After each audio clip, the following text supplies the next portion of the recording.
On Sunday, of course, remember, Sunday is going to be the last day, or it's going to be the last live stream where we have Christmas in August, right? And we will be giving away, ladies and gentlemen, we'll be giving away 3 $100 gift cards. Plus, we're going to be giving away 2 of these Powell solar generators.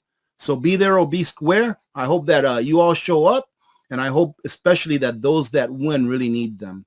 Check this out, ladies and gentlemen. I was going to do a video about this, but I can talk about it here. And yes, I'm wearing my bear top. And that's because, unfortunately, I think I was right. And we're going to have an early winter. And it is getting chillier and chillier outside. I'm looking outside right now, and the leaves are about half brown, half green. And they're already starting to fall. So right now, ladies and gentlemen, in the United States, there is a looming power crisis. And if you think that it's bad now, as far as, you know, places not having enough power because they get overloaded easier, wait until this mega drought that we are experiencing makes it even worse. A lot of the power that we get here in the United States come from hydroelectric plants, and they are powered with water. And we all know what's going on in the West with the droughts that's bringing down the water levels of the dams that provide a lot of power to a lot of people. And if they think that they're suffering now, you just wait. It's about to get worse. But I wanted to talk about the same issue that they are having in China. In China right now, they are having a massive problem with water. They have one of their aquifers that pretty much collapsed, meaning that all of the water in that aquifer, can you imagine how much water that is? All of that water in their aquifer, one of their main aquifers, is drained out. And what that's causing is it's causing a lot of the land that was above that aquifer to collapse down. And not only that, they also have dams that are also running out of water. Why is that important to us? Why is it important to us here in the United States and other parts of the world that in China, they're having problem with energy because of not enough water? They need energy also to power any plants, and not just in China, but anywhere in the world. If you have nuclear plants, you need water in order to keep them cool. But what is the big deal about China not having enough power to power their industry and to provide water to their people in the industry? Why is that a problem for us? Well, ladies and gentlemen, China produces most of the stuff that goes worldwide, right? China is like the world's Walmart. And whether we want to believe it or not, we depend on China for a lot of the things that we get here that we need. So if they are going to have problems with energy, with water, their problems are going to be the world's problem as well. Am I telling you this so that you can feel bad for China? Not at all. But I'm telling you this because I've been preaching this for a long time, and it is preparedness. If you know you're going to need it, get it. If you know you're going to need it a year from now, get it today. I was talking to my wife here the other day because our snowblower, I broke the heck out of that snowblower last year. I ran over a rock the size of a cabbage, and it broke the drivetrain. And I took it in yesterday to get repaired. Well, guess what? They can't even look at my snowblower till like October, till like the first 1 or 2 weeks of October. And we may have snow by then. You know, you never know. We've had snow as early as September before. So I told my wife, I was like, you know what? Let's go ahead and look for a used snowblower, see if we can find one. And people are asking 2-3 times as much as what those snowblowers are worth. And I found a place that is selling brand new ones at a pretty good price. I'm going to go pick one up after this live stream. What if they can fix my snowblower come October? So when they take a look at it, like, oh yeah, this is really easy to fix. We just need this part. What if they can't get that part? And what if they don't have another snowblower around that they use to cannibalize to get parts out of to fix that? I might have my snowblower there stuck for the next 6 months. You hear that story everywhere. Someone brings in their car, their truck, their tractor, whatever equipment it is that they depend on, and then it sits there at the dealership for 6 months or more sometimes before it gets fixed because they can't get the part. I know some of you are asking, well, AP, don't you have a snowplow? Yes, I do, but snowplows, they're not very precise. And I use mainly my snowblower. I use it mainly to get the tight areas that I can get to, because my shoulder will not allow me to shovel snow for more than maybe 15 or so, shovels. After that, my shoulder just blows out. It's just no good. I need to order a new shoulder is what I need to order myself. All right. It's not just a lack of stuff that we're having a problem with, but we're also having a problem with inflation. Jerome Powell had a press conference, and I'm going to paraphrase one of the statements that he made. And he says something like, the American people don't understand how much it will hurt them for us to get inflation under control. So what he's saying, ladies and gentlemen, is that inflation hasn't even started. Inflation will continue to ravage your purchasing power. In other words, it will continue to ravage your labor, because your purchasing power is obtained by you laboring for that money, i.e. fiat currency, that you use to buy stuff.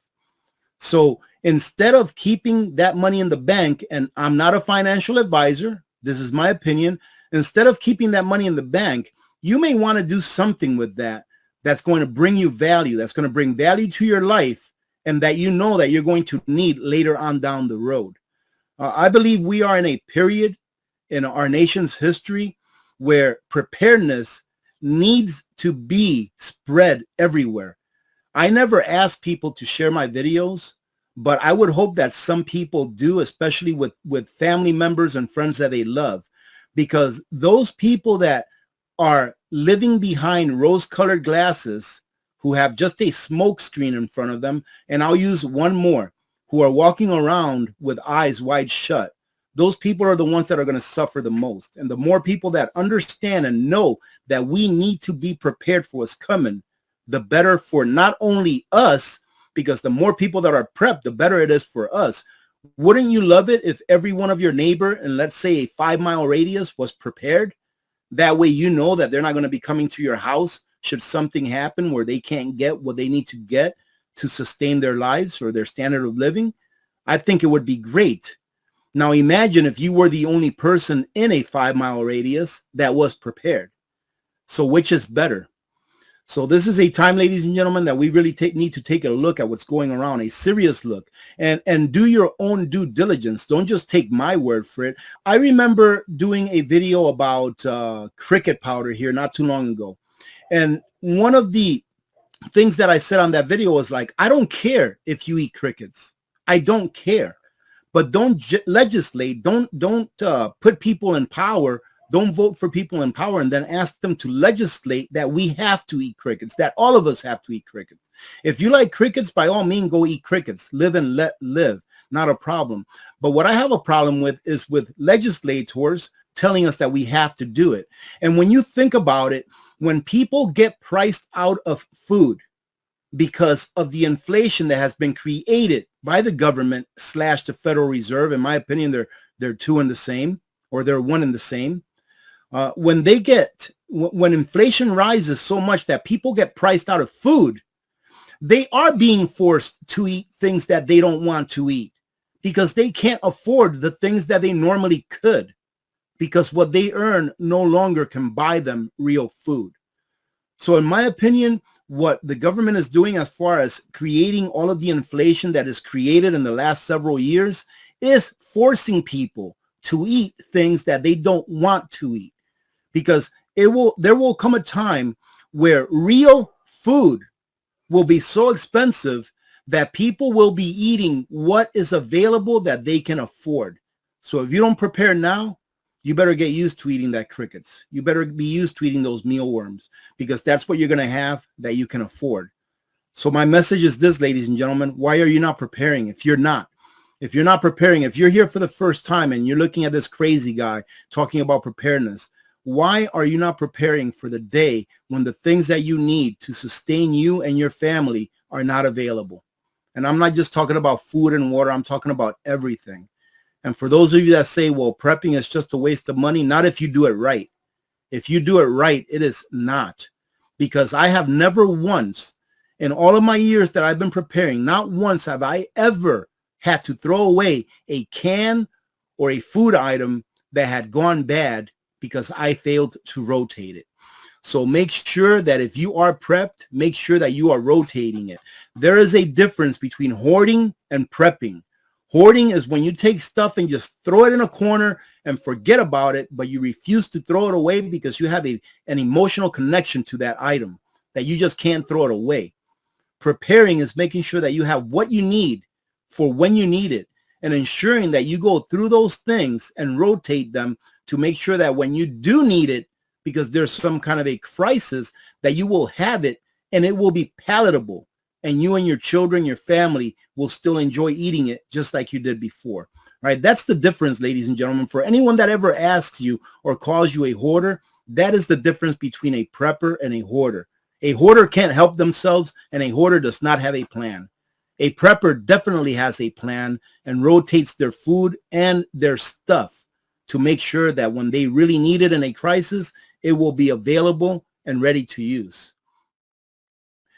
If people can't see, or the people that cannot see what's going on right now, I mean, we are going to have such a massive wave of layoffs and job losses.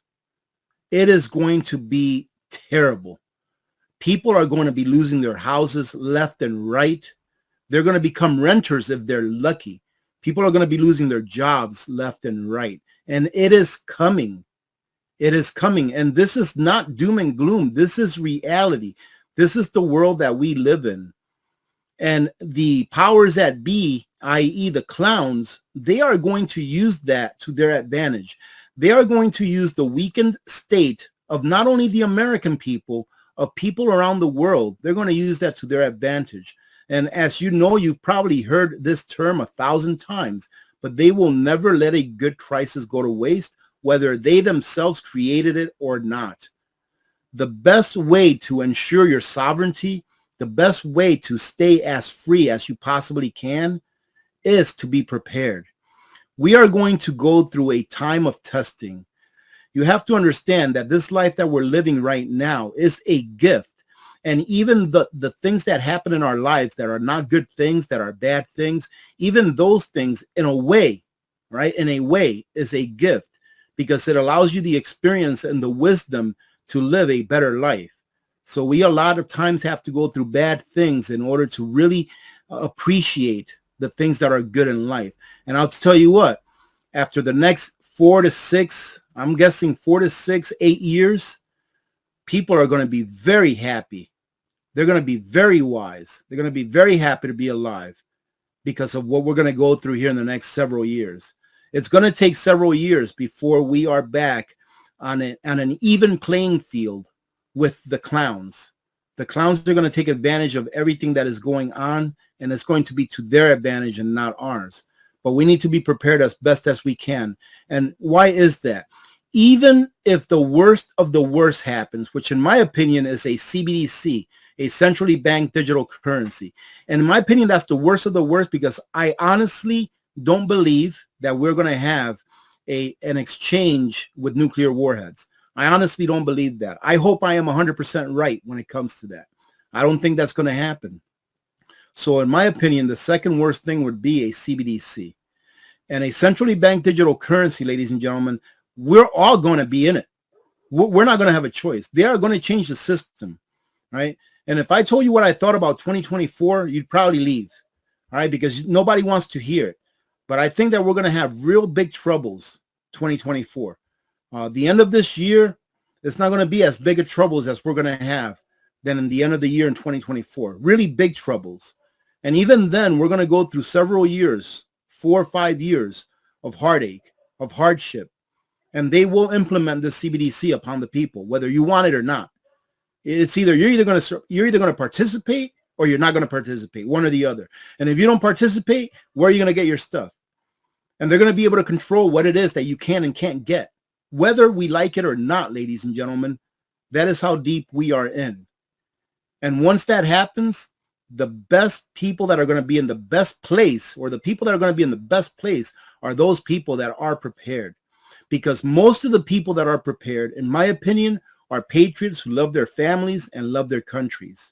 I'm not sure if you caught this video where I talked about it, but why is it that you think that they hired 87,000 certain people to work for a certain agency that collects taxes. Why do you really think they hired 87,000 of those?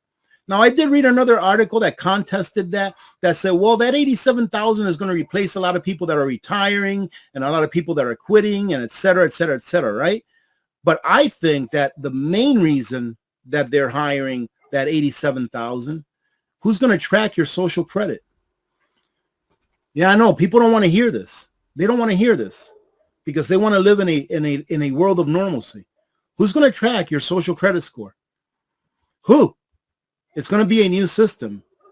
And we, the patriots, we will suffer for a few years. But the good news is that it's only going to last a few years, because even after we get on that and the people that wanted it are cheering, even those people after a few years are going to be sick of it. And they're going to want to have nothing to do with it, because they're going to get exactly what they asked for. And that's tyranny. I believe that we need to prepare for a time of tyranny. And if you think that what we're going through now is tyranny, just wait and see, ladies and gentlemen. Human beings are capable of doing really bad things. So those people that are prepared will be able to make it through that hard time that we're going to go through. And I'm not telling you this to sound hyperbolic. I really believe this. I really believe what I am telling you. What we are going through now is a cycle. All right, we are going through a macro business cycle, not just your regular 8-year cycle, but a macro business cycle, which is usually between 80 and 100 years. We're going through a weather cycle. Look at this. This mega drought is a 1,200-year cycle. We're going through a weather cycle, right? The grand solar minimum, which affects weather in various ways in different parts of the world.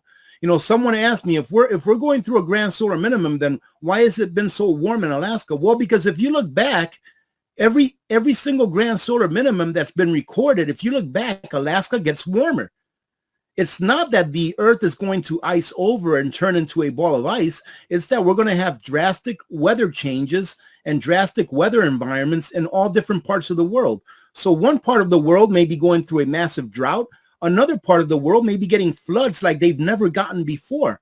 Another part of the world may be doing okay. Another part of the world may be having earthquakes like they've never had before. Volcanoes. That's what a grand solar minimum brings upon the earth, is all of those drastic changes that happen in different parts of the world that affect our ability to grow food. All right, ladies and gentlemen. So we're going through that cycle. We're going through a civil unrest cycle, which is about a 60-year cycle.